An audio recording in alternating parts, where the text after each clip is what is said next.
Hey everyone, welcome to Judging for the Win. I'm Dave, and this is my daily ruling. Today I've got a special present for you. That's right, it's this month's patron pick. Thank you so much to all of my wonderful supporters on Patreon. The topic that was chosen this month is Subgames. The first Subgame card was Shahrazad way back in Arabian Nights, and I still remember how it captured my imagination the first time I saw this card over 2 decades ago, thinking it was an insane flavor win. To date, it's inspired 3 subsequent cards that feature subgames, but these are all from unsets. Due to practical issues related to the limited time and space available in a tournament environment, I don't see subgames ever making a comeback on a normal Magic card, and Shahrazad remains one of only a handful of cards banned in Vintage, along with basically every other format. Even though there's a dearth of opportunities to actually use this information, it still does exist, albeit more for the sake of intellectual curiosity than anything else. Next time someone whips out a $300 reserve list card in your unsanctioned kitchen table game, though, you'll be ready. First off, what is a subgame? It's literally just a game of Magic that's played within a main game. The entire subgame takes place during the resolution of Shahrazad in the main game. And at this point, I'd like to point out that Shahrazad, the card, predates the movie Inception by over 15 years, so really, who's copying who? All of the cards involved in the main game stay in place, and only the player's libraries are taken into the subgame. To start the subgame, randomly choose the starting player, and then all players shuffle their libraries in the subgame and draw 7 cards from them. The game proceeds normally from there. Note that because some of the cards from your starting deck might have been left in the main game, it's possible that a player's library may not meet the deck size requirements for whatever format they're playing, which is totally fine. If a player's subgame library has less than 7 cards in it, that player will lose the subgame during the first time state-based actions are performed in the upkeep on the first turn, since that player tried to draw from an empty library.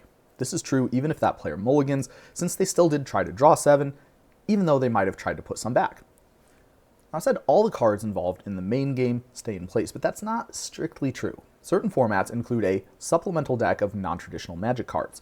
For example, a scheme deck in Arch Enemy, a plane deck in Plane Chase, or an attraction deck. If you have such a deck, all of the face-up cards would remain in the main game command zone, like I said, but the cards still in the supplemental deck will be shuffled and moved to the subgame command zone. And speaking of the command zone, yes, if you have a Vanguard in the main game, that moves to the subgame command zone too. And yeah, the same thing goes for your commander, but only if it's still in the command zone. If your commander is on the battlefield, graveyard, or exile zone, it would stay in the main game. Although Shahrazad is banned in Commander, so the real answer to any questions like that is whatever you and the mad lads at your table come up with. Companions are another special case. Recall that before the game begins, you can designate 1 card outside the game to be your companion. This card remains outside the game unless you pay 3 to bring it in.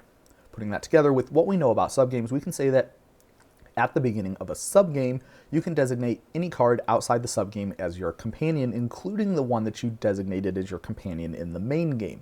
But remember, all the cards in your main game library get moved to your subgame library, meaning that if your companion somehow ended up in there, it would not be possible to do that since you need to designate a card outside the game.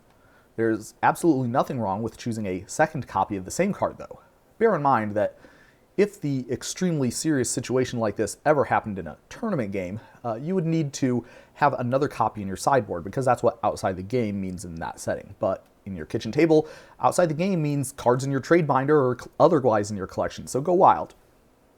Another thing to be careful of is that companions place restrictions on what you can have in your deck. If your starting deck does not comply with those restrictions, it is not legal to designate that card as your companion. With most companions, that isn't going to be an issue, but a couple of them have restrictions that may not necessarily be followed given the construction of your subgame library. I think that one of the funniest consequences of this is that you could reveal a card that is in your hand or on the battlefield in the main game as your companion, and then pay 3 to bring it into the subgame. Although that might not be very advisable for reasons that we'll see later. Of course, there are other cards that let you bring a card in from outside the game into it, and these would work to bring cards from the main game or outside the game into the subgame too.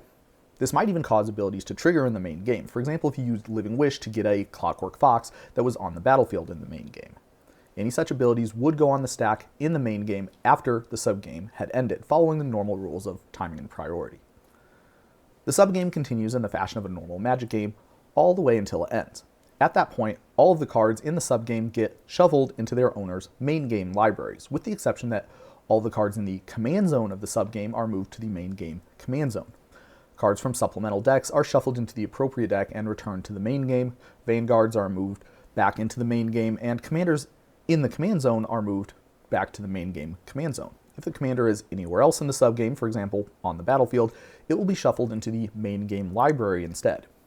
Another weird issue is that all of the cards each player owns in the subgame are shuffled back into that player's main game library, even ones that were brought in from outside the game. So if a player who used Spawnsire of Ulamog brought in a bunch of Eldrazi's into the subgame, well, all of them would be shuffled into their main game library, unavailable to be cast if that player managed to use Spawnsire in the main game. After the subgame is completed, the main game resumes at the point it left off. The spell that created the subgame will finish resolving, and then any triggered abilities that may have triggered during the subgame will be put onto the stack, and that's really it. Somewhat non-intuitive in some spots, but overall relatively straightforward. We'll close off with a few odds and ends that cover how subgames interact with a few other unique mechanics. First off, let's talk about that part where the spell that created the subgame will finish resolving. This is true even if that spell has left the stack. For example, maybe someone starts a subgame with Shahrazad and then uses Burning Wish to get that Shahrazad into the subgame.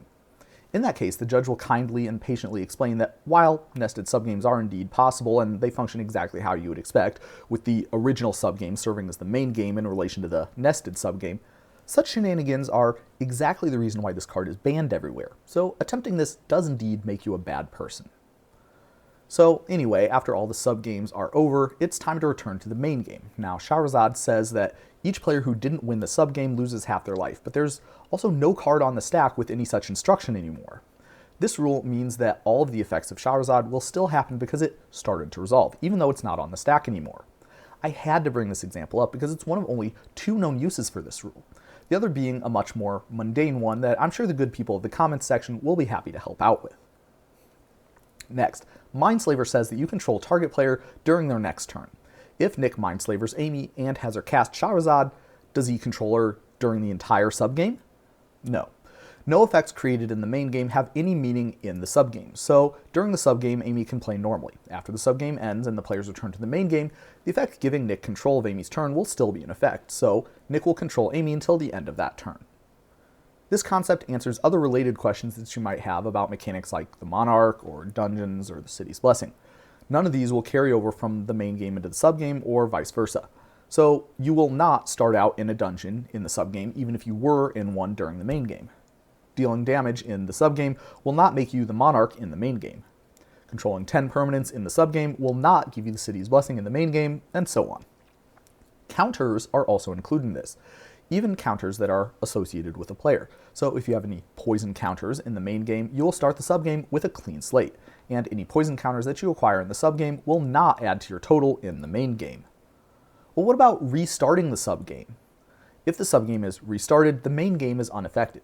Anything in the main game that references the winner or loser of the subgame will apply to the winner or loser of the restarted subgame. And speaking of restarting the game, here's a delightful rule that says that if you restart a game with a limited range of influence, the entire game gets restarted for all players, even those outside the range of influence of the player who restarted the game.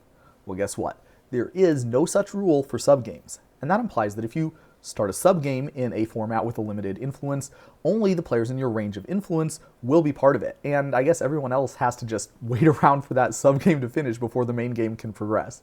You know, if subgames ever do come back, I might just specifically request to be on a Grand Melee event just so that I can deliver this ruling. Speaking of extremely important rulings with grave significance to real-world scenarios, I actually have one that I've changed my opinion on. If you've been a long-time fan of the channel, you might remember that in my video on the ante mechanic, I made a ruling about which player would put the cards that were anteed in the subgame into their library. Now, my opinion on that topic hasn't changed, which is that the ownership of the cards would change before the players shuffled them into their main game libraries, but there is a problem with that.